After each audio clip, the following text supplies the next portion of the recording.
Welcome back to the Swang Low Podcast Show. It is yours truly, Do Rock Creep. What's happening with all my people out there in the free world today? It's an absolute pleasure to be back here at this round table amongst my round table family. Salute to all of y'all for joining me today.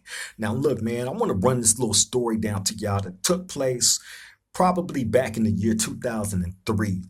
I was in the prison, Calipatria State Prison. At this time, this was the A yard. You know what I'm saying? Now at this time, man, I had a number of homies with me on that yard. You know what I mean? One being the homie Stutterbox from Angelo Mafia, Pomona Angelo Mafia. The other, you had Stutterbox from Angelo Mafia. You had Popcorn from Pomona Angelo Mafia. You had Short Dog Pomona Angelo Mafia. You had D Dog Trey 57. You had myself. You had the homie Byron from West Covina neighborhood. You had Baby Tez from West Covina neighborhood. You had Set Trip from West Covina Hustlers. You know what I mean? I believe that may be it at that time, right? So bam, look. Now, I told y'all how, at certain times, you know what I'm saying, when you in prison, you pick up little side hustles, be able to make you a little bit of change, you know what I'm saying, to take the strain off your family and your loved ones, you know what I'm saying? So you pick up little different trades here and there. One of mine's was being able to make alcohol, wine. You know what I'm saying? So I did that as a hustle, to survive in prison. You know what I'm saying? And a lot of those times when I was making that drink, I would have the dude Popcorn from Pomona Angelo Mafia come in the cell and help me like strain the wine and get everything ready. You know what I'm saying? And his payment for that, for helping me, he would drink. Now, this is a person that had an extremely serious alcohol problem. And when I see people overindulging in whether it be alcohol, whether it be drugs or whatever, if you overindulging like that, you're doing more than trying to escape the realities of prison. You know what I'm saying? You're doing more than trying to escape the realities of being inside that prison cell, right? Something is going on with you, right? And when I see that, that's what comes to my mind. And that's what made Popcorn stick out to me, you know what I'm saying, outside of all the other homies that was there with me. You know what I'm saying? He didn't stick out for being a rider. He didn't stick out for putting in no work. He didn't stick out for being a hustler. He didn't stick out for none of that, but being an alcoholic, a person that was tormented for whatever reason I did not know, right? He was just like a regular homie. He wasn't extra out or none of that, but his habit is what made him stick out to me. Outside of that, nothing else, right? So bam, I had him with me quite often. As a matter of fact, he was in my building. You know what I'm saying? So I remember this particular day, us being in the day room and him Popcorn being inside his cell.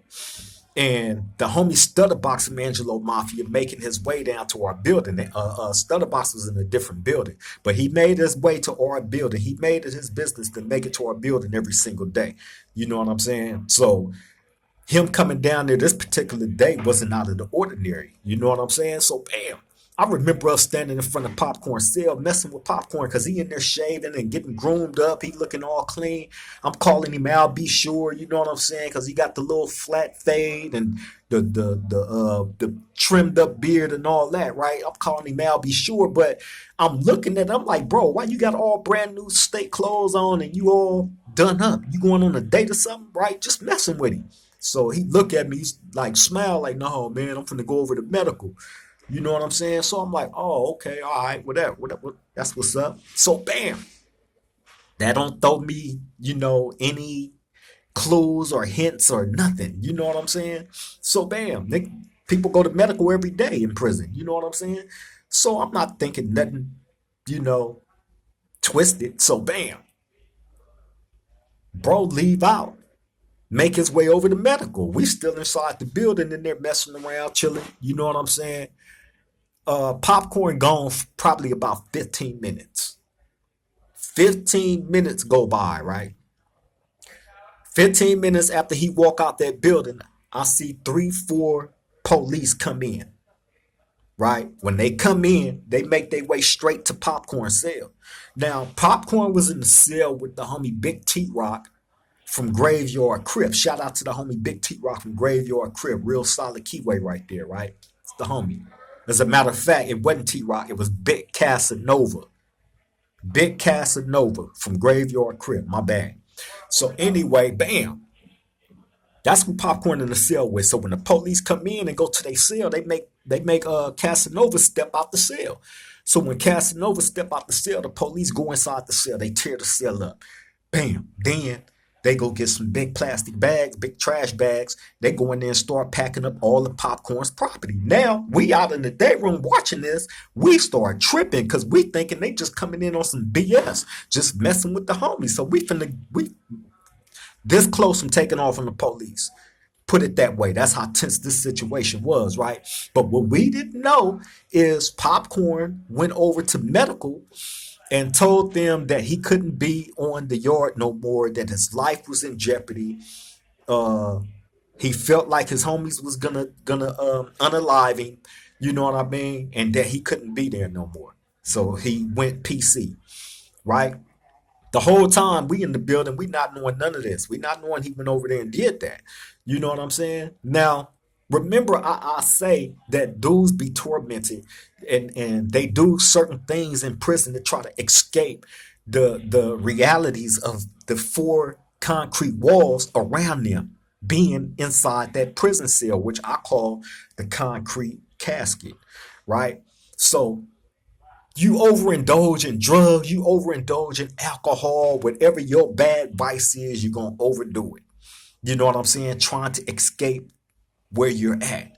You know what I'm saying? And I guess to a small degree, in some way, shape, form, or fashion, we have all been guilty of trying to escape that reality. But really, there's no escaping it. You know what I'm saying? You got to stand up and handle your business like a man being in prison. You was man enough to go do whatever it was that landed you in there. Stand up and handle your business, man, until you walk back through them gates to your freedom. You know what I'm saying? Overindulging in any drug or alcohol or any of that, it's not going to help you escape the reality of being inside that concrete casket. I promise you. You know what I'm saying? So anyway, I used to see Popcorn drinking heavily, heavily, heavily. Like I said, it used to help me when I used to make the wine. And man, I'm telling you, this dude would knock down a gallon of fire by himself if he could. He would have drunk all that wine if I would have let him. That's how much of a lush he was. But look, when the police come in, they go in that cell, they start packing up all his stuff. But see, the police, they don't like rats. They don't like uh, uh, people that touch on kids, people that commit crimes against kids and women and stuff like that, right? I don't know none of them that would allow one of them type of people to live next door to them or would want one next door to them or anywhere near their kids. I don't know nobody that do.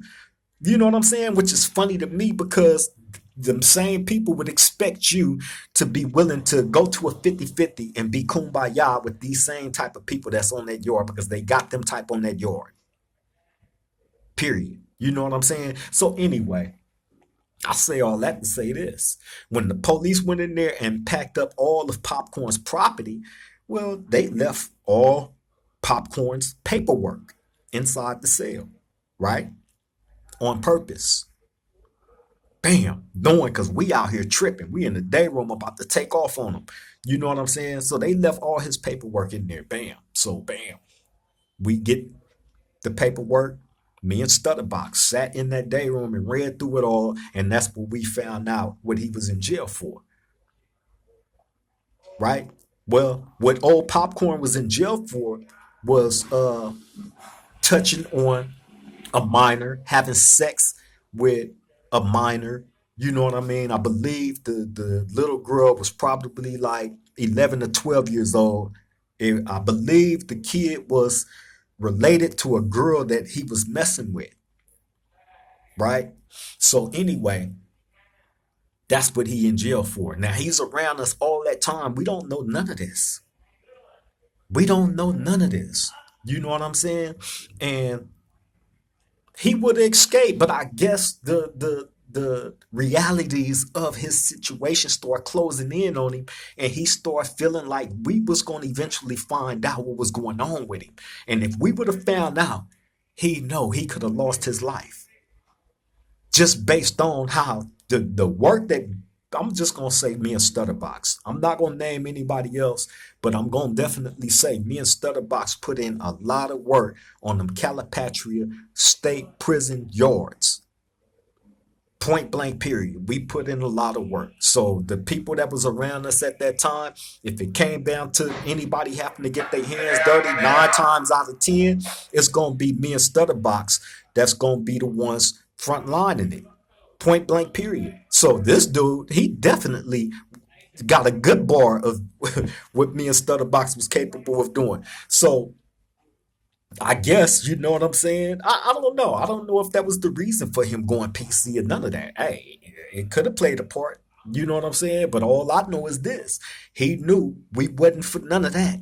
And had that came out that he was in jail for sex crimes against a little girl, boy, you would have you would have left that yard on a helicopter.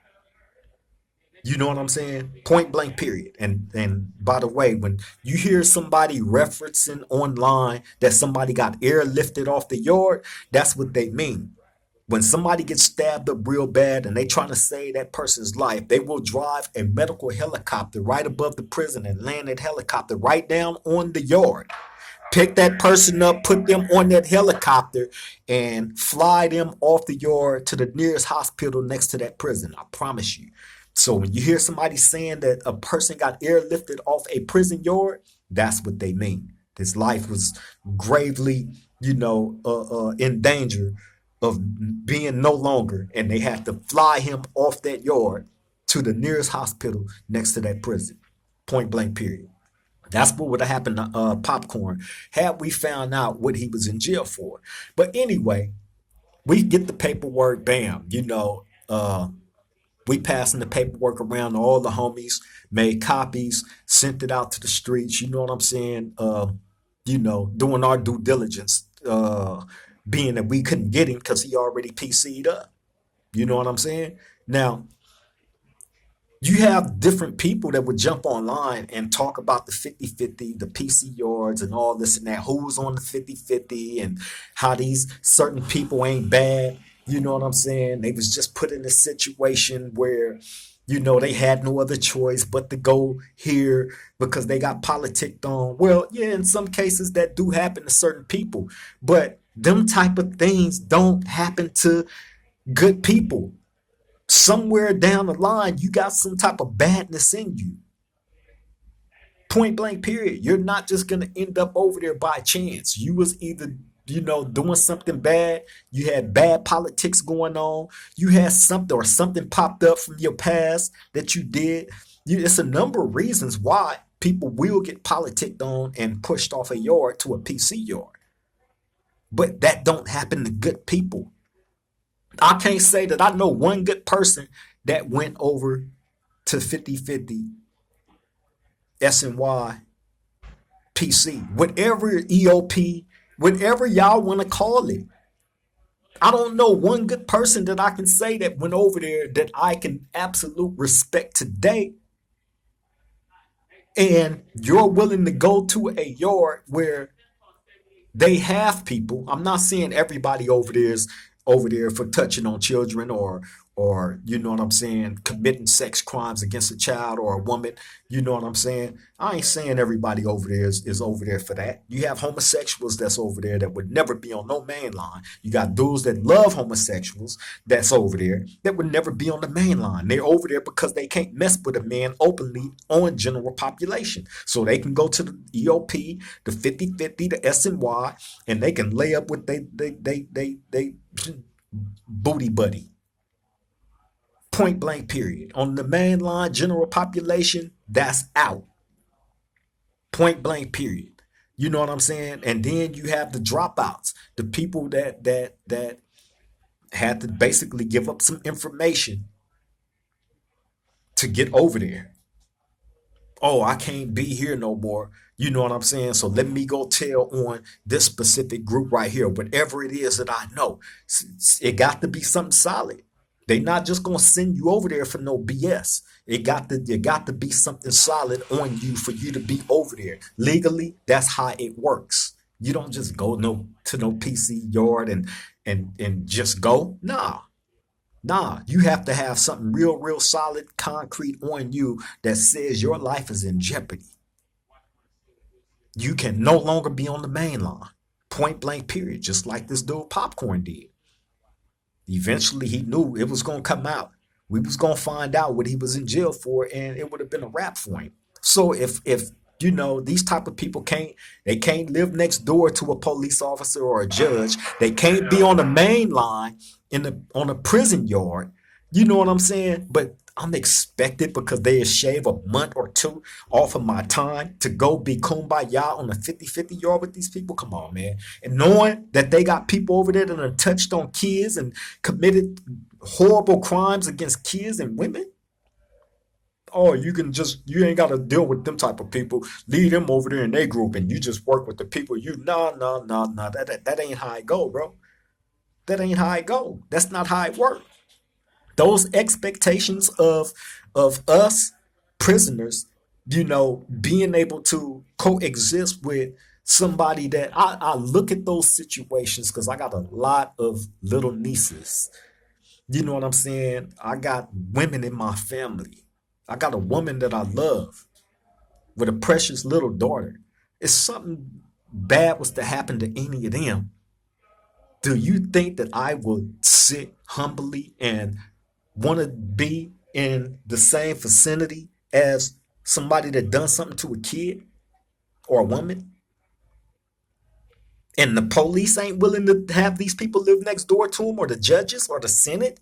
I bet you won't find none of them living next door to these people. But then again, you have a lot of them that be on that type of time. And when it comes to touching on children and all that, that's why a lot of them laws is so soft. They spank them because it be judges and preachers and police officers that be committing them type of crimes against kids and stuff, man. Come on, man. You know what I mean? Like, let's just keep it real. But anyway, this story is not about that. This story is about this guy that just so happened that he slipped through the cracks and he got away. You know what I'm saying? And he was a person that was in our core, you know what I'm saying? In the SGV. He was from Pomona, ANGELO Mafia. You know what I'm saying? Them the allies right there, them the homies, point blank, period. You know what I mean? But this person right here, he knew it was coming. It was just a matter of time. And that dark shadow was always over his head. That's why he drunk so much, because he knew he committed the most horrible act that you could commit. And you're around some wolves that you knew would have ate you up if it would have came every day. I know he used to look at me and stutter box like, I'm gonna die. They gonna destroy me if this ever come out on me while I'm here. So every day, that's why he was drinking like that. And then finally he made that decision. I'm going from general population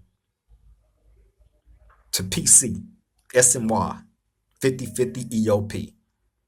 You know what I'm saying? And that's what he did, bro. You know what I mean? We had the paperwork and all that. That's zero tolerance. You know what I mean? Any type of sex crimes against a woman or a child, boy, hey, ain't no negotiating on that. You know what I'm saying? So if they not negotiating on the streets, you got to live this far away from a school if you got any type of crimes on the kid. You know what I'm saying? You know, there's certain places they can't even go because of those type of cases. And y'all expect me to go to a yard and kumbaya with them to get a month shaved off? And I done 30-something years in prison? Man, get out of here with that. You know what I'm saying? Yeah, man, I wanted to bring that to the round table, though. You know what I'm saying? Get that off my chest real quick. You know what I'm saying? And give my round table family something to munch on for the day. You know what I mean? I appreciate all of y'all, man, you know, for turning out for me. You know what I'm saying? Showing up, showing out as always. You know what I'm saying? Salute to all of y'all. Salute to all the new subscribers, too, man. Let's keep this thing going. I love and appreciate you all for choosing the Swang Low podcast to come be part of the family. And and the team. Salute to all of y'all. Like, comment, share, subscribe. If you haven't already did it, hit that notification bell so when we drop these videos and do it live, you'll be right there front and center. On that note, I'm finna get up out of here. I love and appreciate you all, man. Y'all stay safe. Till the next time we meet at this round table, triple game.